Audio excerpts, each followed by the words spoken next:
If you combine those two campaigns, Michigan and Minnesota, billionaire-funded super PACs spent over $80 million trying to defeat El Sayed and Peggy.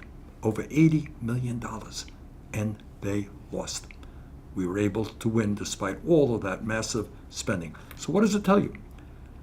It tells you that not just in Michigan and in Minnesota, but all over this country. And I want everybody to remember that we have been winning elections, primary elections, general elections, for the last year. And I think the answer is not complicated.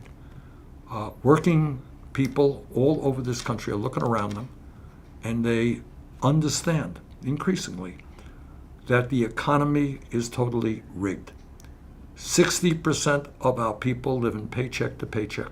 In America, people are struggling to put food on the table, pay for rent or mortgage, pay for health care, put aside a few bucks for a dignified, secure retirement, worried about their ability to send their kids to college, worried, in fact, that their kids may very well have a lower standard of living than they do, while the billionaire class has never, ever had it so good. We studied the Gilded Age. Remember the Gilded Age of the time of Rockefeller and Carnegie and J.P. Morgan and Jay Gould and all those guys at the end of the 19th century? And everyone said, wow, how unequal society was. Gilded Age. Right now, inequality is much worse than it was in the Gilded Age. You got one guy, Mr. Musk, owning more wealth than the bottom half of American households, top 1%, owning more wealth than the bottom 93%. And the American people see that. And what they also understand is the reason the government is not acting to protect their interest is that many of the people in Congress are owned by the billionaire class and corporate interests as a result of a corrupt campaign finance system. And again, one of the extraordinary things about Michigan and Minnesota is that people saw the tens and tens of millions of dollars of TV ads and all that stuff. And they said, wait a second. If billionaires are trying to defeat people like El Sayed and Flanagan, maybe I'm going to stand with them. So, where are we right now? We're at a moment in history where we have the most dangerous president in the history of the United States of America. A guy who happens not to believe in democracy, happens to be an authoritarian, doesn't believe in the Constitution or the rule of law. A president who is a kleptocrat. He's made some $2 billion in personal wealth since he's been president in this term. Somebody who is a narcissist, who if he had his way, I think would name half the buildings in the country after himself. Somebody who lies all of the time. Somebody who campaigned on keeping us out of endless wars and then got us into this terrible war in Iran, which has killed thousands of innocent people and disrupted the economies in America and all over the world. So we got to keep our eye on doing everything that we can to stop Trump's authoritarianism and his disastrous policies.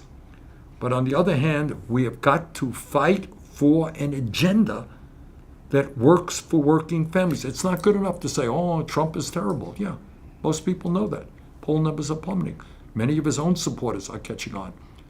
We need an agenda that says that in the richest country in the history of the world, you know what? We can create an economy that works for all of our people, not just the people on top.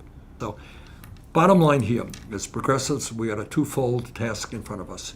Number one, we've got to lead the effort against the Trump administration and all of their horrific policies.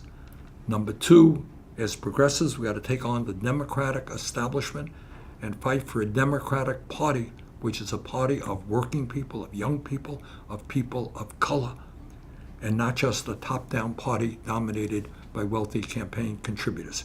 So that's what we've got to do. And the good news is we are making significant progress. I want to be very clear about what just happened here. Let me show you exactly how badly the billionaire class just got humiliated. Over $80 million. That is what billionaire-funded super PACs just flushed down the drain trying to defeat progressive candidates Peggy Flanagan in Minnesota and Dr. Abdul El-Sayed in Michigan. $80 million. And they lost. Flanagan won by a 20-point blowout. Now, wait until you hear the economic reality behind this shellacking, because it explains exactly why billionaire money is suddenly useless. We are winning primaries all over the country, from New York to Colorado, Ohio to Pennsylvania. Why? Because working people are looking around and realizing the economy is totally rigged. 60% of Americans are living paycheck to paycheck. Red states, blue states. Not everything is Democrat, Republican. It's about survival.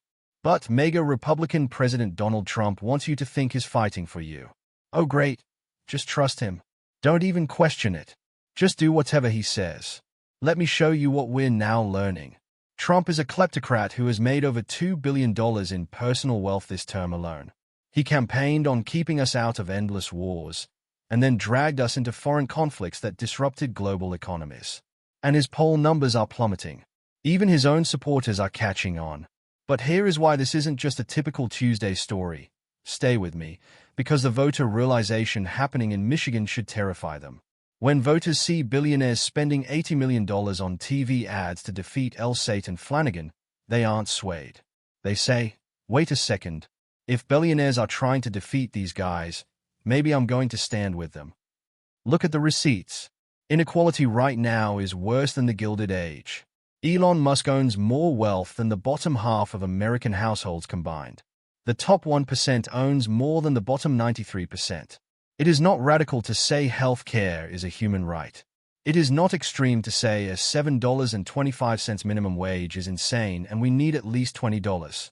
It is not far left to demand billionaires pay their fair share instead of pouring $1.1 trillion into a bloated military. As progressives, we have a twofold task. We have to lead the effort against Trump's authoritarianism, but we also have to take on the Democratic establishment to make it a party of working people. Not a top-down party dominated by wealthy campaign contributors. Hit subscribe to hold them accountable. Drop your thoughts in the comments below.